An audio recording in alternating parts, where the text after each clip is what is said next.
Près de 3 heures de dialogue entre le jury et l'impétrant pour des conclusions plutôt satisfaisantes.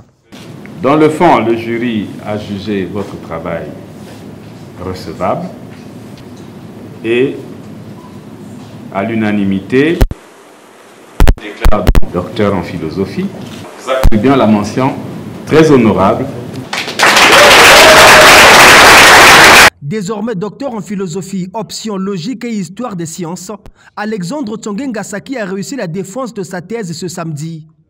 Porté sur vérité et principe d'adhésion chez Rahim Pellerman, l'auteur s'est questionné sur l'inefficacité de l'approche logico-mathématique dans la résolution des conflits. Étant donné que la modernité érige l'évidence, l'approche logico-mathématique comme unique qualité de la raison dans l'établissement de la vérité ultime et comme réponse à tous les problèmes humains, pourquoi les humains s'entretuent et ne parviennent pas à mettre fin aux conflits ou aux crises sociales. Une interrogation qui a conduit Alexandre Tsongue à épouser la réhabilitation de la rhétorique que présente le philosophe belge d'origine autrichienne.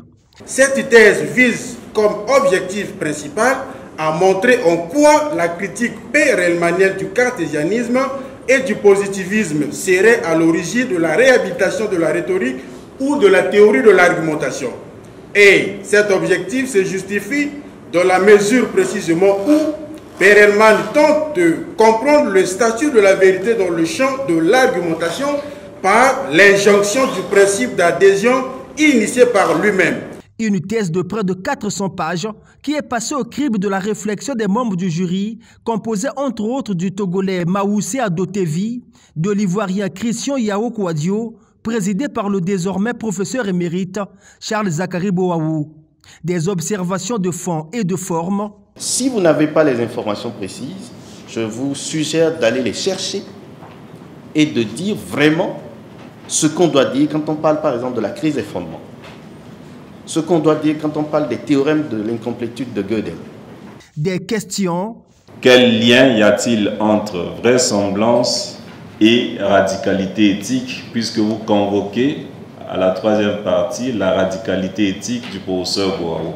Alexandre Tsongue a soufflé du chaud et du froid, traduit soit par sa position parfois pensive, parfois souriante ou parfois réactive. Quand Perelman parle de l'adhésion, ici, il fait allusion aux auditoires. Mais c'est le président du jury qui a clos la phase de ping-pong par des exhortations. Prenez en compte tout ce qui a été dit, surtout sur la forme.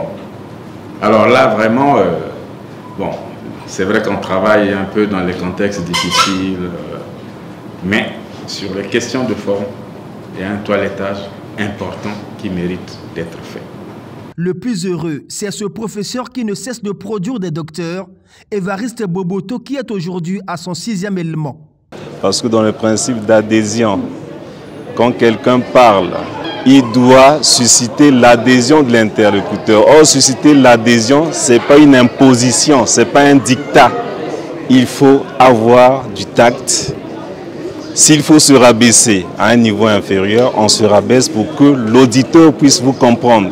S'il faut s'élever, s'adresser à un auditoire qui est plus élevé, l'auditeur s'élève aussi. Voilà l'objet de cette thèse. Alexandre Tsongue Ngasaki est le 30e philosophe sorti de la formation doctorale de l'université Mariangouabi entre 2006 et 2023. Ce tout nouveau docteur est le 2e de l'histoire à étudier Rahim Pellerman après Gislet Thierry Magessa et Boumi.